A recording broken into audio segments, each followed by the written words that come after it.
क्या पढ़ना है? समांतर श्रेणी, एरिथमेटिक प्रोग्रेशन यानी कि एपी। नाम ही में इसका क्या है?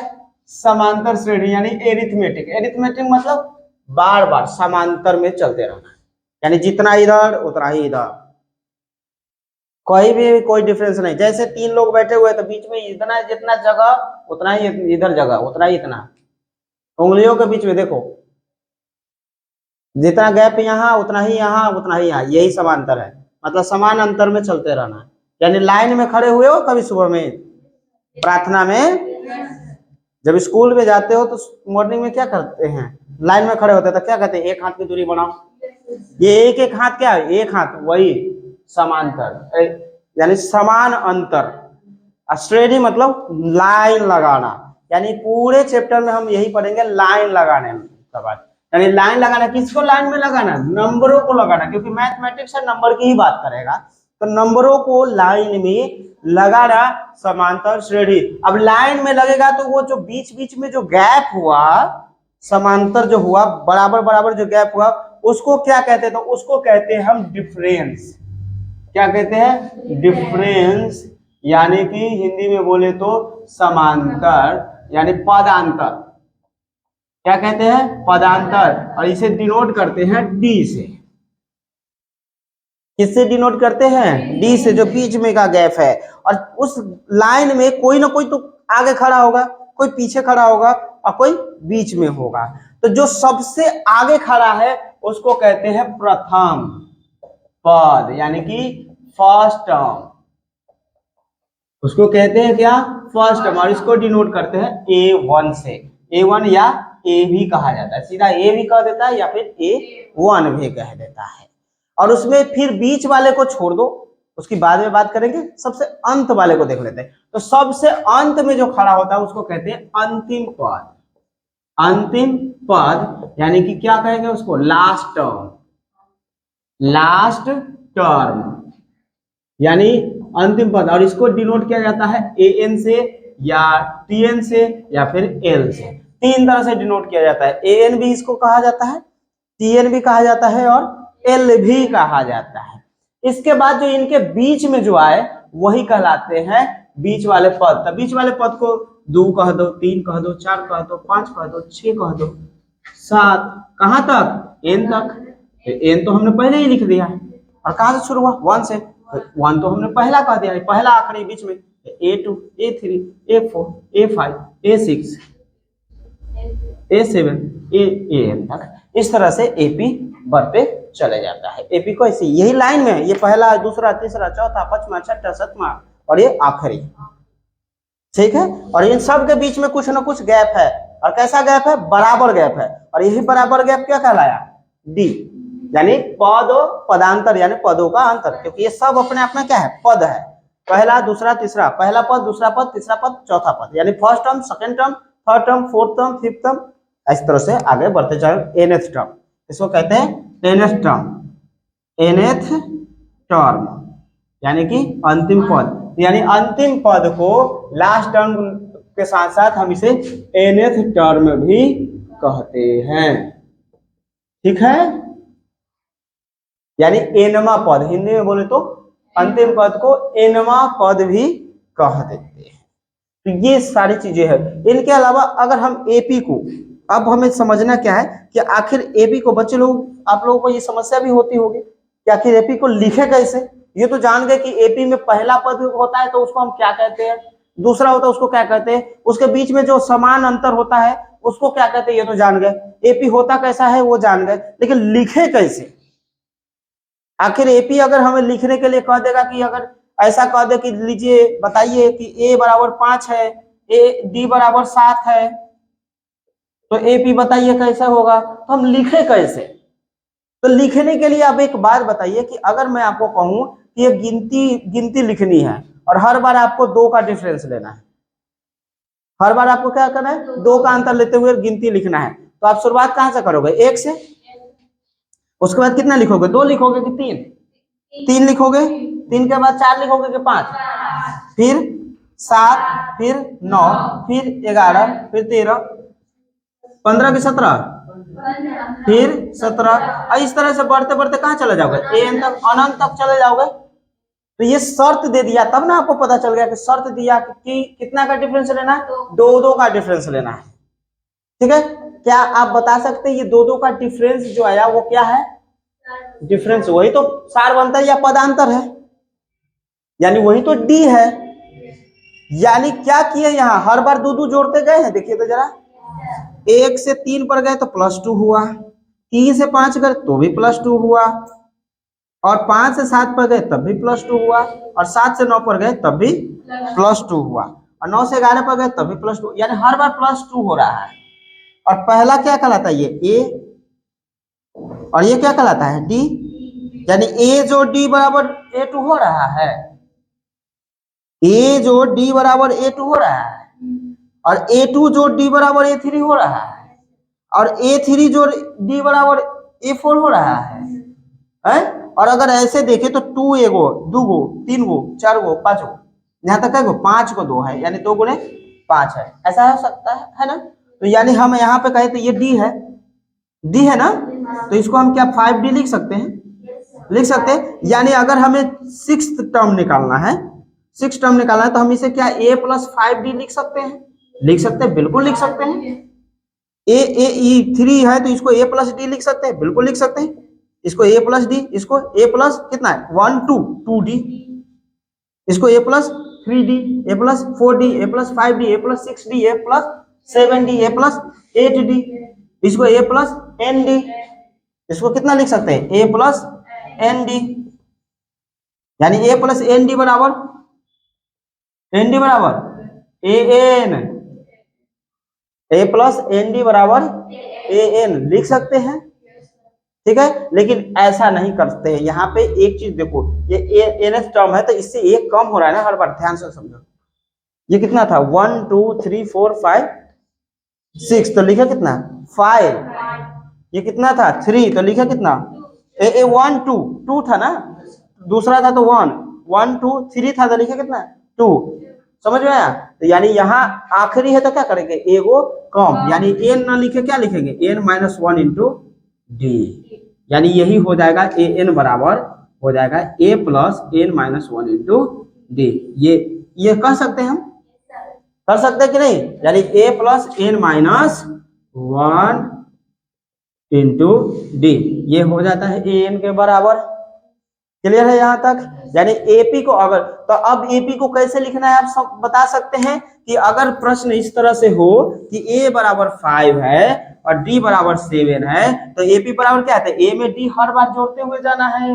तो A + D यानी कि 5, A पहले तो A, फिर A + D यानी 5 7 कितना 12, फिर 12 12 7 फिर कितना 19, 19 फिर में फिर 7 जोड़ेंगे तो कितना 26, 26 में फिर 7, हर बार 7 7 जोड़ते हुए चले जाना है।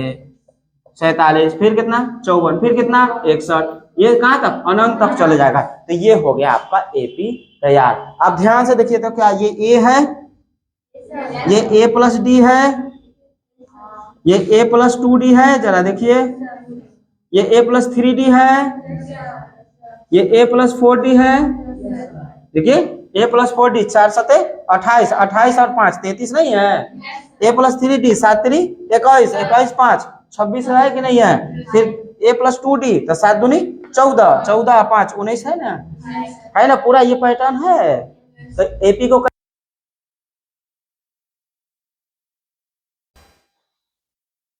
समझा दे एक बार और। अभी तक जान चुके हैं आप पदों का अंतर, यानी कि सार्वअंतर को D से डिनोट करते हैं। पहला पद यानी कि जो लाइन में सबसे पहले खड़े हैं वो A1 या A से डिनोट करते हैं, और जो सबसे अंतिम में खड़े हैं उसको nth टर्म, लास्ट टर्म या कहते हैं, वो AN से या TN से या फिर N, तीनों से डिनोट किया जाता है। तीनों में से कोई एक डिनोट कर सकते हैं। अब ये होता कैसे, तो लाइन में खड़े हैं 1 2 3 4 5 6 7 8 9 10 इस तरह से खड़े हैं।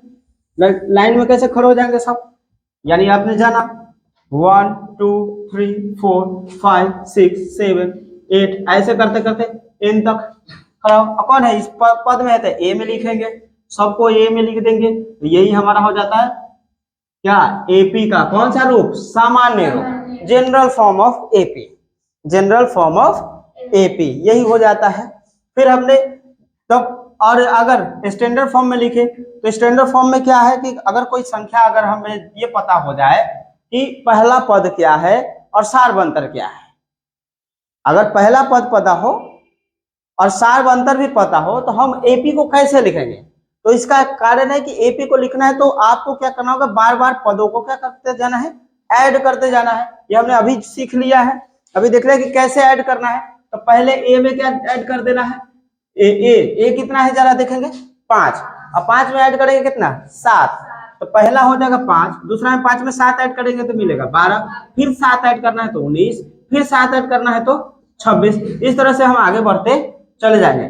अगर हर बार 7 ऐड करने का मतलब क्या है कि हर बार हम ए में क्या कर रहे हैं, डी ऐड कर रहे हैं, हर बार क्या कर रहे हैं डी, लेकिन हर बार तो ए नहीं है ना, ए तो पहले है, फिर A2 है, फिर A3 है, फिर A4 है, तो ये आया कैसे, तो A से A2 में जाने के लिए A में क्या किया गया, D को ऐड किया गया, A2 से A3 में जाने के लिए फिर D को ऐड किया गया, फिर क्या कर दिया गया, D को ऐड किया गया, लेकिन ये तो A प्लस डी पहले से था, एक और D ऐड हुआ तो A प्लस कितना हो गया 2D हो गया, यानी A3 से A1 से A3 में जाने के लिए क्या करना होगा, A प्लस 2D करना होगा, ठीक है। अब A3 से A4 पर जाने के लिए एक बार और D ऐड करना होगा, यानी अगर हम A1 से A4 में जाए तो कितना होगा, A प्लस 3D ऐड करना होगा।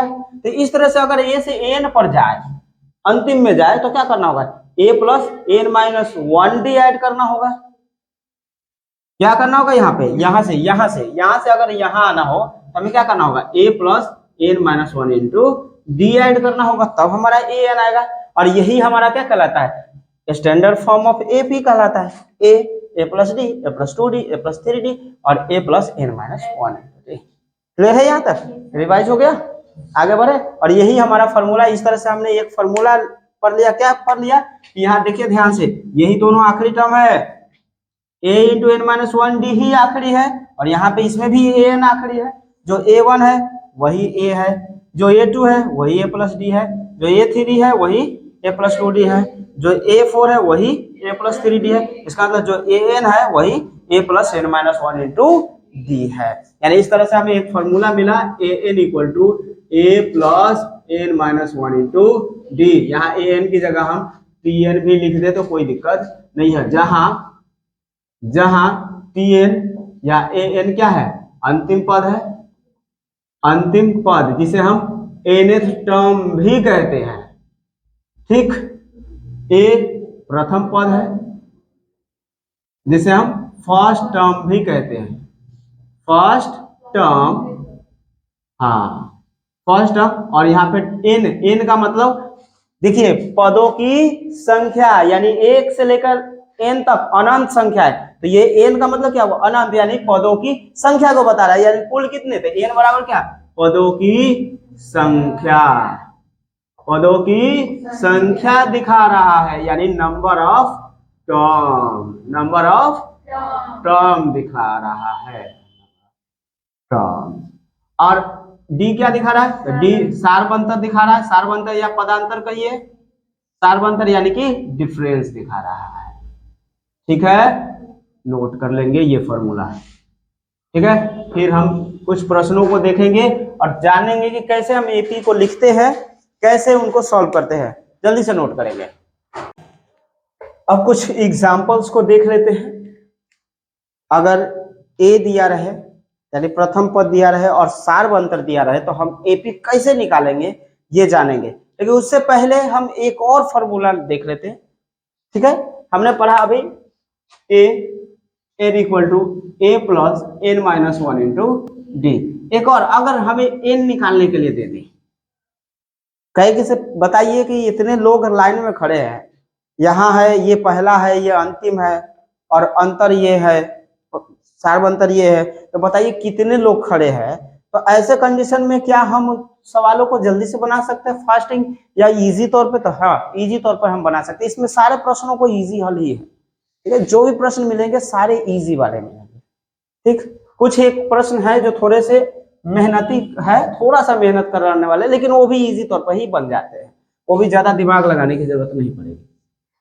तो अगर आपको n निकालने के, n मतलब पदों की संख्या, अगर पदों की संख्या यानी नंबर ऑफ टर्म निकालने की बात करें तो आपको कुछ नहीं करना होगा, एक लाइन जो लगा हुआ है लाइन वो देखिएगा, ठीक है। उसमें सबसे पहले जो है वो और जो सबसे अंत में है वो, इन दोनों का काम सबसे ज्यादा महत्वपूर्ण हो जाता है, इन दोनों को पकड़ना सबसे ज्यादा।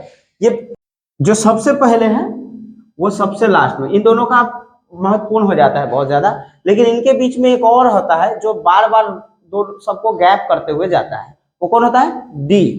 तो कौन होता है? डी। तो ये डी जो है ना वो इसको क्या करेगा? डिवाइड करेगा। क्या करेगा? डिवाइड करेगा। लेकिन डिवाइड करने से पहले क्या करेगा? इसमें से इसको घटाना पड़ेगा आपको, उससे पहले इसमें से क्या करना होगा? इसको घटाना पड़ेगा पहले, और तब इससे डिवाइड करना होगा। यानी सबसे महत्वपूर्ण भूमिका किसका है? ये जो सबसे पहले खड़ा है उसका, और सबसे बाद में खड़ा है उसका। मान लीजिए कि अभी जो हमने एक एपी निकाला था, कितना था? 5 7 16, 5 7 कर रहे हैं, 5 नहीं 12 था, नहीं 7 7 का अंदर था ना। ए बराबर था 5 और डी बराबर था 7, ऐसा था। इसका एपी निकालना था तो 5 से शुरू किए, 5 12, फिर 7 जोड़े तो 19, फिर 7 26, फिर 33। इस तरह से आगे बढ़ते बढ़ते चले गए और ये आ गया 75। कहा आ गया? 75। हमें पता नहीं कि कितने खड़े हो गए लाइन में, नहीं पता है। तो हमें अगर ऐसी स्थिति में निकालना हो कि एन कैसे निकलेगा, तो हमें दो चीजें, इसमें दो कैरेक्टर सबसे महत्वपूर्ण हो जाता है, सबसे पहला और सबसे आखिरी। सबसे पहला कौन है और सबसे आखिरी कौन है? घटा दीजिए, घटा दीजिए दोनों को। कितना आया? 70। यानी इसमें से इसको घटाना, याद रखिएगा। अगर यहाँ ज्यादा हो जाए और यहाँ कम हो जाए तो ऐसा नहीं कि आप इसमें से इसको घटाने लगेगा, नहीं, अंतिम पद में से हमेशा पहला पद घटेगा, ठीक है। ऐसी स्थिति में क्या आएगा? माइनस का 70 आता है, ठीक, ये ध्यान रखिएगा। तो इधर 5 है और इधर 75 है, तो यानी इधर वाला में से यानी एन में से A1 घटेगा, ठीक। यानी कितना? 75 में से 5, यानी कितना आया? 70 आया। अब ये जो आया इसको आप डी से भाग दीजिए। डी कितना है यहाँ पे? 7 है ना, 7 7 का अंतर जा रहा है तो 7 है, तो 7 से इसको दीजिए भाग, यानी किससे भाग दीजिए? डी से भाग दीजिए। कितना से? 7 से दीजिए भाग। कितना आया आपको? 70/7, यानी कितना आया? 10 आ गया। ये जो आया ना वो हमेशा एगो कम होगा, एगो हमेशा कम होगा, 21 कम होगा। यानी हर बार आपको क्या करना है? 1 प्लस कर देना है। जो भी आएगा उसमें हर बार एगो बढ़ा के बात करना है। यानी इसमें कितने हैं, कितने नंबर ऑफ टर्म है, कितने पदों की संख्या है? 11 है। यानी 5 से लेकर 75 तक में एपी में कितने पद है? 11 पद है। ऐसा हमने क्यों कहा? क्योंकि 10 आया और ये वो हर बार बढ़ा देना है। अब ये 75 नहीं रहता, मान लीजिए ये 75 नहीं रहता और कहता कि यहाँ पे जो है 145 है। अब बताइए तो हम क्या करते? 145 में से 5 घटाते और कितना आता है यहाँ पे? 140। 140 से भाग देते कितना? 20। तो हम क्या कहते हैं? पदों का संख्या 20 है कि 21 है? 21 कहते हैं। हमेशा हमेशा एक ज्यादा होता है। अब अगर मान लीजिए कि यहाँ पे कहता कि 42 है, तब यहाँ क्या लिखते हैं? 42 लिखते हैं। और कितना आता है यहाँ पे? 35। तो कितना भाग देने पर आ जाता है? 5। यानी हम कहते हैं पदों की संख्या कितनी है? 6 है भी। देखिए 1 2 3 4 5, इसके बाद यही है, बीच में डॉट डॉट कंफ्यूजन करने के लिए है। 35 के 35 7 42, यही है, 6 वही है। समझ में आ गया? यानी एन पदों की संख्या निकालने का फॉर्मूला आपको दिख गया। ये जो आया यही है भाई साहब, an माइनस A1/D। जो भी आएगा हर बार एक उसमें कर देंगे प्लस। ये हो गया पदों की संख्या निकालने का फॉर्मूला। एकदम आसान तौर पे एक लाइन में बन जाएगा और दिखेगा भी इतना आसान है। सबसे पहले वाला को उठाओ, सबसे अंत वाला को उठाओ, बीच में कौन है उससे कोई मतलब ही नहीं है ना। बीच वाले को छोड़ दो, उससे कोई मतलब नहीं है, उसको देखने से भी कोई फायदा नहीं, उसको लेकर ढोने से भी कोई फायदा नहीं है, क्योंकि काम यहाँ सबसे पहले वाले सबसे अंतिम वाले का है और हमेशा इसी का काम हो रहा है। पूरे चैप्टर में यही काम हो रहा है। बच्चे क्या करते हैं ना कि इस सब पे भी ध्यान देने लगते हैं और यहीं पे कंफ्यूज हो जाते हैं। इस सब पे क्यों ध्यान देना चाहिए? इस सब का काम इतना ही है कि एपी है या नहीं ये जांचने के लिए। इनका काम क्या है? सिर्फ इसलिए कि इसको एपी बनाने का काम है, बस। पदों की संख्या निकालने का काम, अंतिम पद निकालने का काम, प्रारंभिक पद निकालने का काम, इस समय इसका कोई भागीदारी नहीं है, इसका सिर्फ भागीदारी है एपी को बनाने में, बाकी सब में भागीदारी आपको सार्वंतर का, प्रथम पद का और अंतिम पद का और पदों की संख्या, इन्हीं चारों का बात करेंगे हमेशा। यानी पदों की संख्या यानी प्रथम पद, अंतिम पद, पदों की संख्या और सार्वंतर, इन्हीं चारों की चर्चा करेंगे पूरा। प्रश्न समझ में आ गया तो ये फॉर्मूला भी नोट कर लेंगे, फिर हम एग्जाम्पल की तरफ चलेंगे। अब मेरे पास कुछ प्रश्न है, मैं उन प्रश्नों को बोर्ड पे लिखूंगा और आप लोग बताएंगे उसके उत्तर, ठीक है। ये एक तरह का रैपिड फायर राउंड खेलूंगा मैं आप लोगों के साथ, फटाफट क्वेश्चन आएंगे और फटाफट आपको आंसर देने हैं, एकदम फटाफट। मुझे देखना है कि आप लोग कितना तेजी से समझे और कितना स्पीड इसमें भाग सकते हैं, क्योंकि इसकी मैक्सिमम स्पीड का कोई लिमिटेशन नहीं है। एपी इतना इजी है कि इसमें बच्चे रॉकेट की तरह भागते हैं, ठीक है। तो प्रश्न एक बहुत सिंपल सा है कि 1 है, 5 है, 9 है, 13 है, 17 है, 21 है, 25 है और भी आगे तक है, ये आगे तक गया है। सबसे पहले तो ये बताएं कि क्या ये एपी में है या नहीं है। कैसे पता चला? सबके सार्वंतर समान है, क्योंकि यहाँ से यहाँ तक गया है +4, यहाँ से यहाँ +4, यहाँ से यहाँ भी +4, यहाँ से यहाँ भी +4, +4 और ये आगे तक अनंत तक चला गया है, यानी ये एपी में है। ठीक है, बढ़िया है। अब बताएंगे इसका पदांतर कितने हैं? 4 है, यही पदांतर 4 है। अंतिम पद कितना है? अनंत। यहाँ गलत हो गया आप, अनंत है क्योंकि इसका अंत नहीं है, आगे डॉट डॉट डॉट है, इसका अंतिम पद अनंत है। प्रथम पद बताएंगे 1 है। पदों की संख्या कितनी है?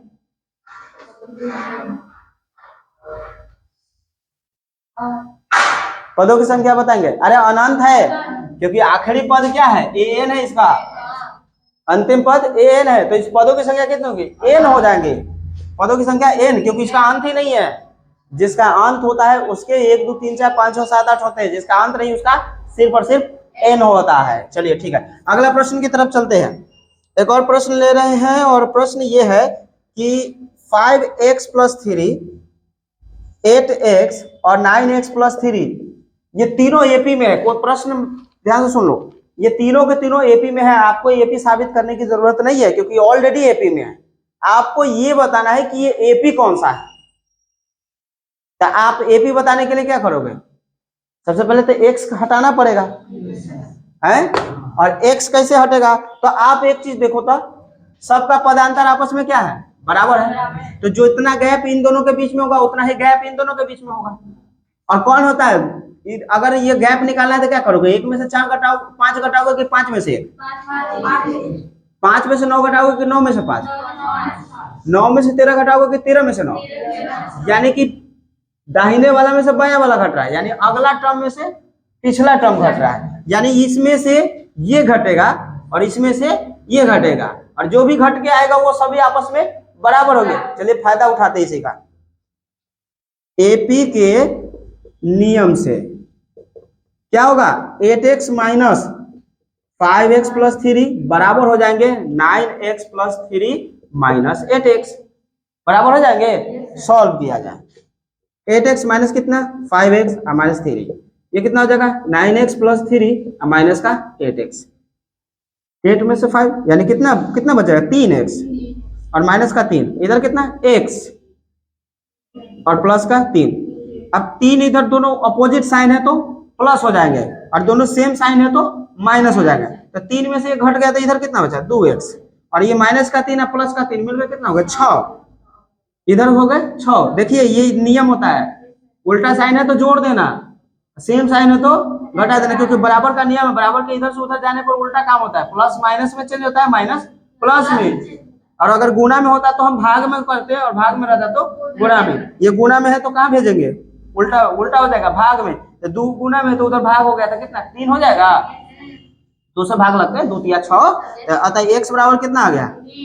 तो x का मान 3 आ गया। तो अब एपी बता सकते हैं। 5 तिहाई 15, 3 कितना है? 18। पहला पद 18, दूसरा 8 3 24। अब सार्वंतर आपको पता चल गया 6 है। तो अगला कितना होगा? 30 होगा। अगला 30 होगा, हम इसे लिख देते हैं। अगला 36 42 48 ऐसे जाएगा। तो देख लेते हैं जांच के कि 30 है कि नहीं।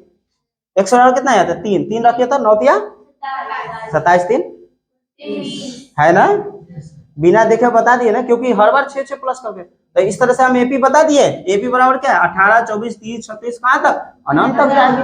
और अगर एक्स का सिर्फ मान पूछता तो 3 है भाई, कहता प्रथम पद क्या है तो 18 है, अंतिम पद मालूम नहीं, अंतिम पद तो एकदम अनंत गया, हमें कैसे पता, वो तो अनंत है, एन होगा। हम ज्यादा कुछ कर सकते तो उसको कहेंगे कि अंतिम पद एन है, जब मालूम ना हो तो एन कहेंगे। पदों की संख्या जब मालूम ना हो तो कहोगे कि एन है। ठीक है, नोट करेंगे प्रश्न।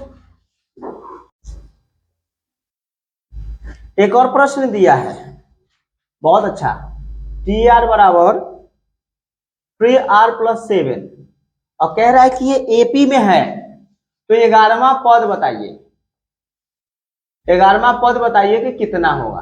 अरे ये कह दिया है कि एपी में है, तो जब ये एपी में है तो आपको पद पता है, 3 गो था तो आपने ऐसे कर दिया, a2 - a1 बराबर a3 - a2, क्योंकि ये तो a1 था, a2 था, a3 था, हमने यहाँ पे फॉर्मूला कौन यूज किया था, a2 - a1 बराबर a3 - a2, ऐसे यूज किया था हमने।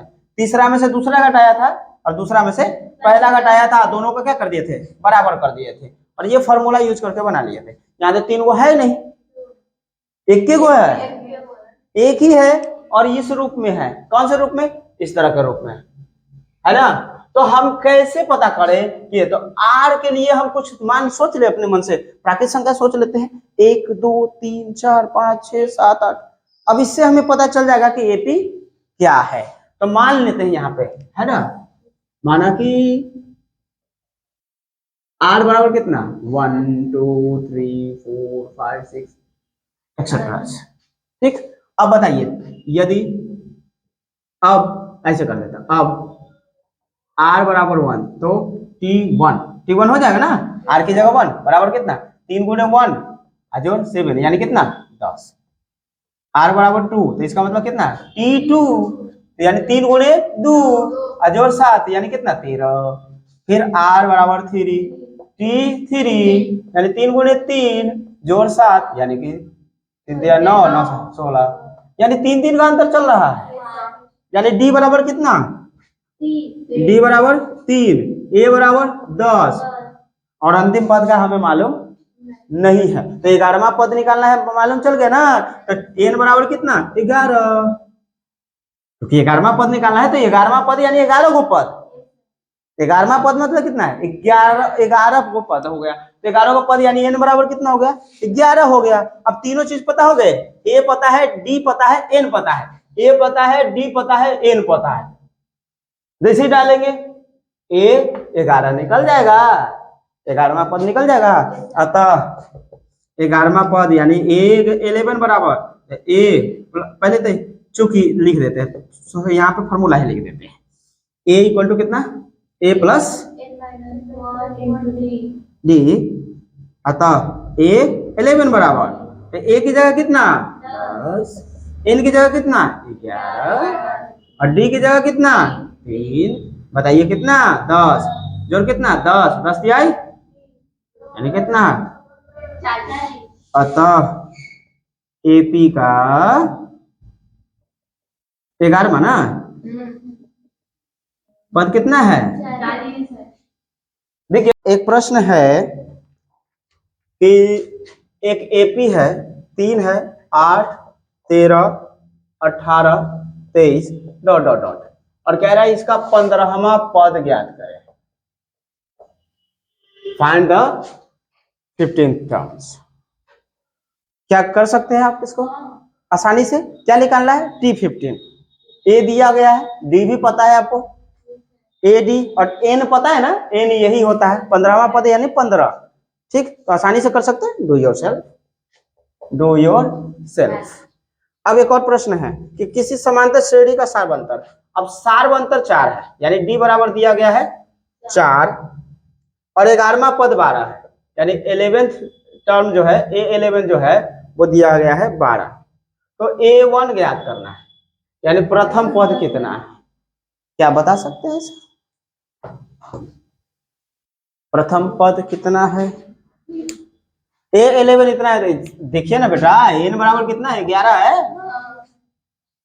11वां पद ऐसी स्थिति में अगर पहला सार्वंतर दिया गया है कि 4 है, 11वां पद 12 है, तो बताइए पहला पद कितना है। तो हम यहाँ से 11वां पद 12 है, यानी कि n बराबर कितना है 11 है, और a बराबर मालूम नहीं है। और हमने पढ़ा है कि an बराबर होता है a plus n minus 1 into D. Value डालेंगे। अब यहाँ से एक चीज देखो तो a बराबर ये हो रहा है an minus n minus 1 into D, ये फॉर्मूला बन रहा है। a1 बराबर an minus n minus 1 into D. an कितना है, n कितना है 11 और माइनस 1 इंटू डी कितना है 4, 12 माइनस कितना 40, यानी कितना माइनस का 28, यानी आंसर क्या हो जाएगा माइनस का 28 उत्तर हो जाएगा। ठीक है, यानी एपी का प्रथम पद कितना है माइनस 28। एपी का प्रथम पद